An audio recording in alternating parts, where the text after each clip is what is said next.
instances of Iranian vessels either approaching or trying to breach the blockade, the longer it is in effect. And another question about the mine threat. Has the mine threat been neutralized enough to facilitate freer flow in the straits? Well, to the second question, first of all, we are seeing vessels transiting. There are paths that are open. And part of what the president is threatening is ensuring if there's attempts to recklessly and irresponsibly lay more mines, we're going to deal with that. It's a violation of the ceasefire. So transit is occurring, much more limited than any. Whoa. Hold on now. Oh, and hold on here. Oh, dumbass. Yes, John, you dumbass. Like, bro, we just watched what he said, and I didn't say, nobody said that Trump was going to go drop. I didn't say he was going to go drop a nuke. I said there was a rumor, there was a report that was saying that Trump was stopped by a general from dropping a nuke. They said, we're not doing it. And what I did was look up, well, is that even possible? Can the president be stopped from dropping a nuke? And it is possible. I mean, through the commanders at the U.S. Strategic Command, they can refuse an order to launch a nuke if they deem it to be a violation of international humanitarian law. I mean, that's all I'm saying. Sorry, the facts hurt your feelings, bro. My bad. Neutralized enough to facilitate freer flow in the straits? Well, to the second question, first of all, we are seeing vessels transiting. There are paths that are open. And part of what the president is threatening is ensuring if there's attempts to recklessly and irresponsibly lay more mines, we're going to deal with that.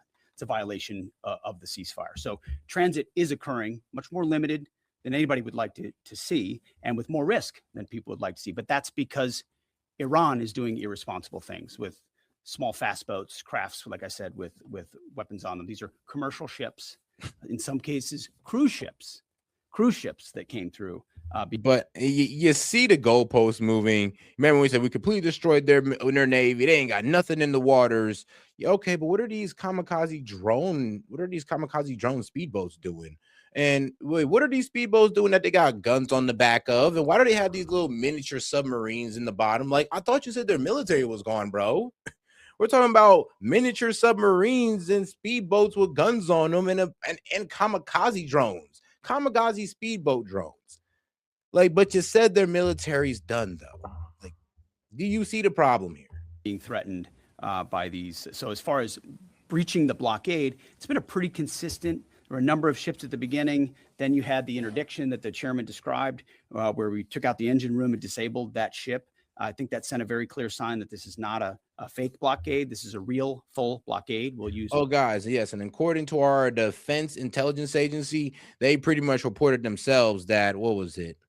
Let's see here. Roughly 60% of the naval arm of Iran's Revolutionary Guard Corps is still in existence. Roughly 60%, but they said they decimated. Like, ain't that crazy? And it's right here, guys. I'm gonna go ahead and main stream it for you guys. Hey, bro, I'm gonna show you where I'm getting this from, guys. And you can look this up yourself. You'll see multiple reportings on both sides. Like, if you don't like CBS, I mean, trust me, Fox News is gonna tell you the same thing, or Daily Mail. You can find your favorite right-leaning publication, and they're going to tell you exactly the same thing. But yes, Iran's military is more capable than Trump administration is publicly acknowledging, sources say. And remember, guys, this is coming from our own intelligence. And I believe I showed you further proof of that as well. Who's actually sharing this, which is the DEIA director, Lieutenant General James Adams. See, so I'm really trying to understand, guys. You know that the evidence is right in front of us that they're lying to us right now about them pretty much decimating Iran's military capability, which they have to a certain degree, but not as much as they're boasting about, which I don't even understand why they got to lie about. Up to and including lethal force if necessary, and that stopped, and other ships have taken note of that. So any ships that have attempted, there's been levels of escalation, but none that far, and they've turned around. Absolutely, yes. Good morning, Mr. Secretary, Mr. Chairman. David Zia, Real America's Voice. To follow up on Alexandra's question, how big are these mine-laying boats? Can they be achieved from fast boats? Oh, God, do me a favor, man. Let's get 100 likes by double tapping that screen and liking the video, guys. We got about 200 y'all in here, man. Do me a favor and double tap that screen and like the video. And I wanted to follow up my last week question. Oh, and subscribe to the channel while you're at it. Go ahead and hit that icon above. Appreciate the support. Let's keep it going. All right, guys. Absolutely. Yes. Good morning, Mr. Secretary, Mr. Chairman. David Zier, Real America's Voice.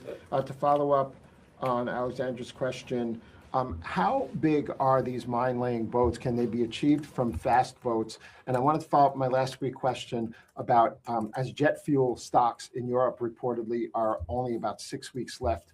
They get most of their jet fuel from the Gulf. Have any European countries reached out to assist in cordoning off the strait and participating in escorts? I know there's a lot of talks. You saw I would call it a silly conference in Europe last week where they got together and talking about maybe doing something eventually when things are done. Those are not serious efforts yet. We would welcome that. I mean, here's a problem though. Even Fox News reported that it's going to take at least like 6 months to get all the mines out of the Strait of Hormuz. That's why when Iran opened it, they opened it with the condition that they have to lead ships through a coordinated route because they pretty much only know where these mines are at apparently. So yeah, and our military is telling us that it's going to take like 6 months to get all of these out to ensure that all these ships can safely pass through the Strait of Hormuz because they knocked off a couple lanes. We would welcome a serious European effort to do something about this strait and this passage, considering it's their energy capabilities that are most at stake. I think it's a wake-up call. It's a wake-up call for countries around the world. Either you have capabilities or you don't. Otherwise, you're at the behest of a country like Iran, and the only country that can do something about it is the United States military. You want to talk about the mines and the small crafts? They have a variety of smaller Boston whaler sized boats. We have forces up there deterring and preventing them from continuing to do that, and we'll continue to do so pursuant to the orders of the Secretary and the President. But reckless mining like that is a violation of the unwise ceasefire to do that, and very unwise to do. Absolutely, Jerry. Thank you. Pope Leo has made some strident comments about the war in Iran, and the U.S. Conference of Catholic Bishops recently put out a statement suggesting that the war does not fit the requirements of just war theory. And I wondered if the Pentagon had thought about this war against the terrorist regime in Iran in terms of the framework of a just war, and if either one of you could talk about that. And then just my second question would be, the Pentagon recently, this week, gave well-deserved award upgrades to the members of Gulf Company 2-1 Marines who served at HKI and Abbey Gate during the withdrawal and evacuation. I wonder if you, Mr. Secretary, could speak a little bit about that and maybe give us a little bit more in terms of what to expect from this Afghanistan review in terms of further proper recognition and proper accountability. On the first question, Pope's going to do his thing. That's fine. We know what our mission is. We know what authority we have. We're very clear about that. We follow that. The orders of the president. We've got lawyers all over the place looking at what we're doing and why we're doing it and giving us every authority necessary under the Constitution and under our laws to execute it. So we feel very confident across the spectrum about what we're doing and why we're doing and the legal justification that we're following in order to do it. You mentioned the Marines at Abbey Gate. And what we've undertaken at this department is a historic Afghanistan review. So we have, over the course of months, reviewed what happened leading up to and including the events at Abbey Gate and the disastrous withdrawal in Afghanistan. There's never actually been a full accounting in this department of the decisions that were made. There's been sort of papered over congressional attempts, but never a real deep dive where we brought. And shout out to my man Josh for starting us off on the support, man. He sent the clapping seal for 250 joules. Appreciate the support, my man. Oh yeah, guys, you can also send gifts as well. I mean, and like I said, if you want to have a comment or a joke or disagreement read out loud, you can go ahead and send in a super chat. Appreciate the support, guys, or send in a Venmo if you want to as well. All right. Everybody in to talk about what happened and why it happened. That has happened. That review will come later this summer. And I think you'll find it to be probably the most comprehensive review this department has ever done about a single series of events. And it's because the cascading effect of what Joe Biden did in abandoning that mission the way that he did and that disastrous withdrawal had ripple effects for our military, for our country, and for the world. That's why reestablishing deterrence is one of the core pillars of what we've been doing at the War Department is because the world looked at that disaster and made choices. Vladimir Putin made choices. Hamas made choices and saw that America wouldn't do anything about it. Houthis shot at ships. They made choices because Joe Biden and his administration were seen as feckless and weak. And that withdrawal was a part of what the world saw, people hanging to planes as we fled. That deserves a full accounting, which is exactly what we're doing. Sean Parnell, our chief spokesman, one of my senior advisors, has been leading that effort, getting to the bottom of it. And one of the revelations was that those Marines at Abbey Gate who showed courage, who were out there exposed, knew there was a threat, nebulous mission, the only gate that's open, did not receive the kind of proper recognition they should have for their heroism. So one of the early results of this Afghan review is to ensure they get the due recognition and award they deserve for the heroism and courage they showed at that gate. Despite the bad decisions of this building and that administration, those Marines acted heroically, and we're going to recognize them for that. Sherry, thank you. Yeah, right here. Thank you. Michael Casey with O'Keefe Media Group. Earlier this week, James O'Keefe published a story on Department of Army Nuclear Chief Andrew Hugg, who revealed top secret national security information to a stranger he met on a dating app. Will you defer Mr. Hugg for termination and prosecution? Yeah, you won't work here anymore. Yeah, he's cooked. He's cooked, guys. Yeah, once again, shout out to my man James O'Keefe. You know, catching these guys in a honeypot, like, I mean, you know what I was about to make. Oh, F it. I mean, catching these guys in a honeypot like he Jeffrey Epstein, you know, except it ain't nothing to do with pedophilia. But here's the problem with, you know, that he be catching government officials saying the most wildest things, like, you know, either politically or just dropping information that they know they shouldn't be dropping. And you know, it just makes me think, guys, I think beautiful women might just know more about our world than anybody else, because as soon as they get around these rich, powerful, or well-connected guys, bro, these guys just start talking their ass off and telling them everything they do just to brag. At this point, the most beautiful women in the world probably know everything that we want to know. They know all the connections and all that, all the crimes that we want to figure out. Oh no, they know it. They know it, guys. Why? Because these guys can't close their damn mouth. Given the revelations, will an easy one. Will any change be made to the current anti-espionage training for all Department of War employees now, given this? Well, we're always on the lookout for CI threats, any internal threats, anyone talking out of school about things they should not. We take leaking very seriously here, informally or formally, which is why some of the reporting done by some of the people in here is incredibly problematic. They're willing to publish things based on classified information that would potentially harm those in harm's way. And we think them doing so is incredibly irresponsible and unpatriotic. And it would encourage members of the press to think twice about the lives they're affecting when they publish things in their public. Or you can just tell us the truth. That'd work. Occasions like the New York Times. Yes, Chairman, right here. Was the Tuska carrying use equipment to China? Sir, so I'm sorry, the question's right here. Thank you. Ryan Morgan with the Epic Times. Earlier this week on that topic, there was a report, I believe, with the Washington Post that the Pentagon had briefed Congress that it could take up to 6 months to fully sweep the Strait of Hormuz for mines. I was wondering if you could comment a little bit more on the specifics of the timeline, the range of time that it could take, and then just a general idea of how many mines have been placed. We would not speculate on a timeline. I saw that report. It was based on, again, another leak from a closed door session, which was supposed to be classified. And apparently, allegedly, that was something that was said about we feel confident in our ability in the correct period of time to clear any mines that we identify. And would encourage other countries to be a part of such an effort as well. But we're tracking that very closely. Mr. Chairman, do you want to add anything to that? No, sir. I think you covered it. Right here, new members of our press corps here. Jacob Wasserman with TMZ DC. We have two questions. I'm going to ask the first. My colleague will ask the second. You know, I've heard you talk a lot about bombing. We'll see. Sorry? We'll see. Okay. I've heard you talk a lot about bombing people and places. And when you give these orders to carry out this extreme level of violence, what's going through your mind and your body? Do you have like an adrenaline rush? Are you scared? Do you feel like you're on a power trip? Just walk us through and paint us a picture of what it feels like mentally and physically. I mean, bro, who are you? Are you a reporter or a therapist? Like, I mean, huh?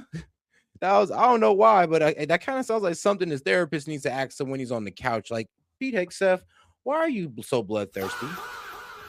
I mean, just asking, like, just run me through your past, run me through your childhood. I really want to get to know you. It's like, bro, like, can you just ask a real question? It's a very TMZ question. My only thought process is to ensure that our warfighters have everything they need to be successful, defeat and destroy the enemy, and they come home. I want them to feel empowered, to have every authority they need within our rules and within our law to bring maximum violence to the enemy, because war is violent. War requires doing difficult things, but I want our people to feel empowered. So it's our guys that come home and their guys that do not. And Sure, second I'll give you question, one chance. Charlie Cotton from Team ZDC. You changed the Department of Defense to the Department of War. Would you consider changing the name again to the Department of Peace, since that's what we're all after? Well, that's the pursuit. It's a great question, actually. You go from defense to war because you want to be proactive about peace through strength.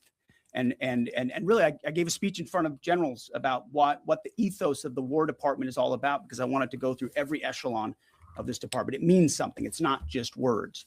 And when you fight a war the right way, the idea is on the other side, you bring about peace.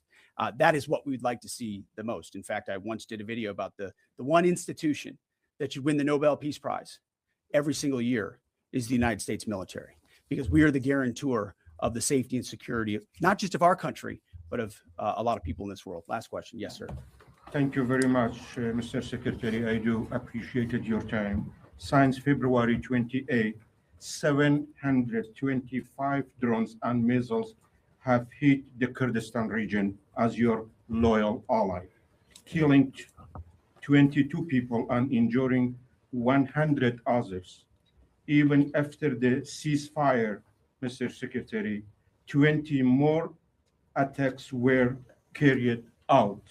My question is, does that ceasefire include Iraq and the Kurdistan region? And really, what is your clear policy toward proxies?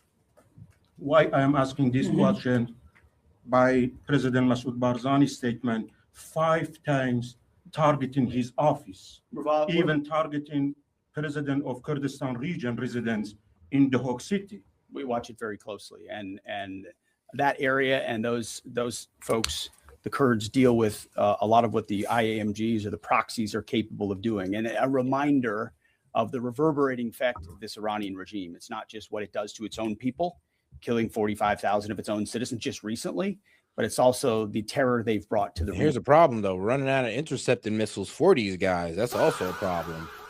So they're also getting hit by these. And here's the thing, though. A lot of countries, especially the ones in the Gulf country, don't want this war to pop back off. Why? Because the Gulf countries literally have very little way of defending themselves. They're running low on interceptor missiles, and they've wasted interceptor missiles on just shooting down drones of all things. So they're in a very tight position. And of course, according to our own, it's actually funny. What's it called again? Let me make sure I say this right for you guys, because I know it's the Center for Strategic. Hold on here. And so getting a good deal and making sure they can't wield a nuclear weapon over top of those proxies is why this mission is such an important one. Thank you very much. Appreciate it. Thank you. And all righty. All right, guys, let's get over to here real quick. Now, I do want to kind of pivot. Actually, first. Up their forces in the We're going to watch this first, and then we're going to take a bit of a pivot from the Iran war. Middle East. Now with the arrival of the USS George H.W. Bush, this marks the first time in 20 years that 3 U.S. aircraft carriers have all been deployed to the region. Those vessels carrying 15,000 sailors and Marines and more than 200 aircraft. This is an extraordinary show of force. Imagine if you're facing this, right? This is an incredible show of force by the... All right, guys. Now, what we're about to go here is pretty much called the Center for Strategic and International Studies. Last round, status of key munitions at the Iran war ceasefire. Now, these guys here pretty much is I ain't gonna lie. They're pretty much like a sales team for the Pentagon. They're pretty much there to run estimates on U.S. ammunitions so they can pretty much sell U.S. Congress on, how much, we should start giving to these weapon companies to start producing. And yeah, and this is pretty much what they do. They run these estimates right here, And they like, look, we're low on Tomahawk, we're low on THAAD missiles, we're low on Patriot missiles, and I'm gonna be real with you guys, we need to up the production of them, because we don't up the production, we're gonna run out. So here's the thing. Now, if we're talking about our Tomahawk missiles, estimated pre-war inventory, we're at what, 3,100? Estimated used in war, over 1,000. Delivery time, 47 months. And this is what they're pretty much saying to us, or they're pretty much saying to, well, the government is like, look, we need to boost our production because we're going to run low on these missiles. And this is our estimates pretty much telling you, or trying to sell to you, why you need to give more money to the military industrial complex. So, I mean, you could take the estimate with a grain of salt, but trust me, these guys are pretty accurate, because this is literally what our government officials go off of when deciding how much to spend on missiles. All right. Oh, make sure to double tap that screen and like the video, guys. Appreciate the support. The American military, and it's centered all around the area, obviously, of the Strait of Hormuz, where you see these tiny dots that don't move too much on either side of that choke point. Now, the Pentagon says it's taking complete control of the area, most of it out in the Gulf of Oman, and that they have successfully ended Tehran's leverage on this key shipping lane. No, they didn't. That's hilarious. So you put a blockade on top of a blockade and you ended the what? And you're telling me you ended their advantage over it? I'm sorry, but like I said, this is an asymmetric warfare. Their goal is to hurt the global economy. As long as that goal is still being achieved, I'm sorry, but no, we're not really doing anything. If anything, we're making it worse. Remember, they closed the strait to hold the global economy by the balls to get us to back off. If the strait is still closed, their goal is still being achieved, regardless of the fact that they're not even making money from it no more. Our blockade is growing and going global. America's military is unmatched, projecting power, denying passage to adversaries, and protecting our interest at the time and place of our choosing. No one sails from the Strait of Hormuz to anywhere in the world without the permission of the United States Navy. Oh, guys, make sure to double tap that screen and like the video, guys. And if you've got any question, comments, jokes, or disagreements, I'll be happy to read it out loud. You can either, send a super chat, Rumble, Venmo, and also you can send a gift as well if you ain't got too much to say. Appreciate the support, guys. Let's keep it going. To the regime in Tehran, the blockade is tightening by the hour. We are in control. Nothing in, nothing out. Iran's battered military, the IRGC specifically, has been reduced to a gang of pirates with a flag. U.S. Central Command continues to maintain a strict blockade on all the ports. We're enforcing the blockade across the board against any ship of any nationality that is transiting to or from an Iranian port or territory. And as everyone saw this past weekend, we're prepared and postured to intercept them. And national correspondent Matt Finn is joining us live from Dubai with more on this. Matt, good morning to you. Good morning, Bill. Secretary Hegseth just updated the number and says 34 vessels have now heeded the warnings of the United States and returned to Iranian ports out on the Strait of Hormuz in the distance behind me. And the secretary is warning Iran to make a wise decision. As we said previously, choose wisely at the negotiating table. All they have to do is abandon a nuclear weapon in meaningful and verifiable ways, or instead they can watch their regime's fragile economic state collapse under the unrelenting pressure of American power. Which is hilarious because they're already suffering from, our economic pressure through the sanctions that we put back on them in 2025 that led to the protests in January because their currency completely crashed. So, like I said, Iran is able to go on an effed up economy. They've been going on that. And right now, they're fighting for their sovereignty. So these soldiers are not worried about a paycheck. Like, remember, it's called the Islamic Revolutionary Guard. They're not fighting for a paycheck, guys. They're fighting for, I guess, their religious values. And, in Shia, in Shia Islam, it's the highest honor to become a martyr. So we're dealing with these type of people as well.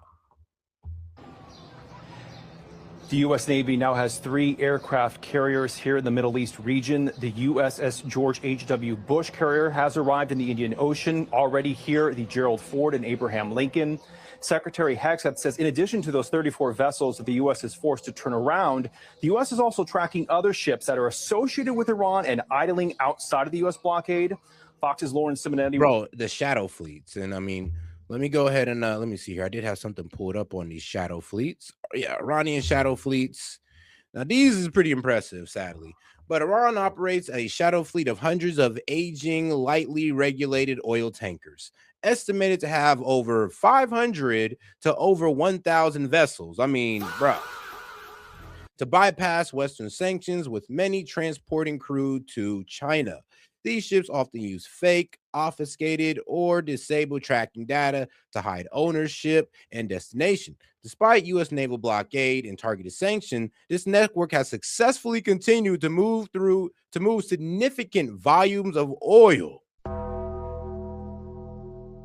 With the blockade, despite our naval blockade, I'm going to read it again for you. In targeted sanctions, this network has successfully continued to move significant amounts of oil. And this comes from the Financial Times. So if you say, "Said, you're BSing us," no, it doesn't. No, yes, it does. Yes, it does. Financial Times right here. Shout out to the article. You know what? I'll accept the cookies. Why not? So, yeah. Really? I mean, oh, this is a pretty cool graph they got going here, Bod. Sorry. Almost had an ADHD moment. He reports at least 9 Iranian tankers full of millions of barrels of oil are unable to get past the strait. And this weekend, Iran fired at least 2 ships. Secretary Hegseth says Iran's navy has been reduced to pirates, and the U.S. is postured to handle any smaller boats or speedboats and any other threats. You got a point. Anyone with a speedboat, a gun, and the wrong intentions can do that. They know that we, the United States of America, control the flow of global shipping. And we know that they know. Their real navy is at the bottom of the Arabian Gulf. And we are tracking the possibility of, that second round of peace talks in Pakistan. We will keep you updated on that here from the Middle East. Bill, Martha. All right, Matt Finn live in Dubai. Matt, thank you. Thank you, Matt. With that, we bring in Vice Admiral Mark Fox, former Deputy Commander of CENTCOM. Admiral, great to have you with us. It is a striking Good morning. fact, good morning to you, sir, that we see the largest assembly of U.S. power, naval power, in the seas in the Persian Gulf that we've seen in 20 years, with 3 Air Force carrier strike groups in the region now. Explain to us what that looks like close up and what the power of that presence really is. Well, a Navy carrier strike group independently has its own ability to understand has an awareness of what's going on around it with the E2s and all of the different sensors that go along with it. When you have 2 and now 3, what you've done, it's not just a linear increase in capability, it's more of a geometric increase in that now you can truly have 24/7 operations with big overlaps when you choose to have 2 carriers operating at the same time. So it brings an enormous amount of flexibility and increased capability with having 3 carrier strike groups operating together. We heard Secretary of War Pete Hegseth say this morning that President Trump has given them the green light to start going after these Iranian small fast boats, the so-called Mosquito fleet. Take a listen. President Trump has authorized the United States Navy to destroy any Iranian fast boats that attempt to put mines in the water or disrupt passage through the Strait of Hormuz, to shoot and kill. Mosquito fleet. Our commanders have clear rules of engagement. If Iran is putting mines in the water or otherwise threatening American commercial shipping or American forces, we will shoot to destroy. No hesitation. Vice Admiral, I sometimes forget just how big Iran is. It's basically the size of Alaska. It's got a huge coastline. How realistic is it, or how difficult is it going to be to find those small little ships on a coastline that big? Yeah. Well, the Strait of Hormuz. I mean, here's a problem. Like, guys, it's not just these one. I mean, like, we got to deal with shadow fleets, kamikaze drone speedboats, and then, of course, Iran just being out, the Iranians being out there in speedboats, or the IRGC being out there in speedboats, just firing off. Oh, and also they have miniature submarines that shoot missiles. Well, one missile. So, I mean, yeah, like I said, their naval capability is still there. I mean, bro, according to our own intelligence, they still got like what, 60% of it? And I mean, damn, I guess they must have put most of their naval capability in these speedboats, if anything. Moves, the geography favors us in this particular case because the only place where the IRGC Navy is capable of constricting or attacking merchant ships really is in that about 20 or 21 mile strait. So I have no doubt that we have had an unblinking eye on that. And before we had had a ceasefire. And so when I heard reports of small boats coming out and attacking merchant ships, I think that is the catalyst that created this change in our. Oh, guys, we got about 500 y'all watching, man. Do me a favor and double tap that screen, like the video, guys. Let's get more people in the conversation by double tapping that screen. Appreciate the support. Let's get back to it. Posture, even though there was a ceasefire, where now we have authorization to strike and kill small boats coming out. I am confident that we have had a very, very strong surveillance and reconnaissance posture there and know where they're coming. I'm sorry. It's so funny to hear we have a very strong surveillance posture in the region. I mean, bro, we got Iranian ships like shadow fleets making it through the Strait of Hormuz and they're going straight to China. And when people sit there and try to say, oh, China's getting hurt the most, he's getting hurt, they're getting hurt the most, guys. I wish that was true, but they're getting their oil while the rest of the world is low-key suffering. That's the problem. And hey, shout out to our man Evan. He's like, hey, Set, pretty good and unbiased channel. I'm not thrilled with this war, but I'm glad we are handling it well. Got to hit the gym. Stay up, bro. Hey, man, appreciate that, dude. Shout out to our man Evan. Appreciate the support. And bro, I try to keep it as unbiased as possible. Like, trust me, you've seen in the beginning how Trump was talking about, the tariff plan and all that good stuff. And I ain't gonna lie, I had to give it to Trump on the tariff plan. What he did right there, even though he has to give back, $166 billion in refunds, he still is making these companies pay tariffs because he went through other sections of, he went through the Trade Act instead of the IAEA. Is it the IAEA? No, it's the Economic Emergency Powers Act. They said you couldn't do it through that no more, so you got to go ahead and do it through a different route. And I ain't gonna lie, Trump was pretty smooth for that one. But trust me, guys, I try to keep it as unbiased as possible. I give everybody their flowers, and I call everybody strikes. From and where they're going to. If they've put mines in the water, I would expect that we know where they are. So there's a new wrinkle in the rules of engagement that now it's not a wrinkle, it's a big positive thing now to say, okay, you can kill those small boats if or when they come out. Yeah, I mean, it's an international waterway, so that would have really always been in effect. You can't mine an international waterway for sure. So when you read these other stories that are out there, Admiral, that is a war crime. I mean, bro, yes, mining an international waterway is a war crime. Like, trust me, it is. The problem is, though, is that, we wouldn't ever have to deal with this if we just didn't walk ourselves into this war. Or really, Trump didn't walk us into this.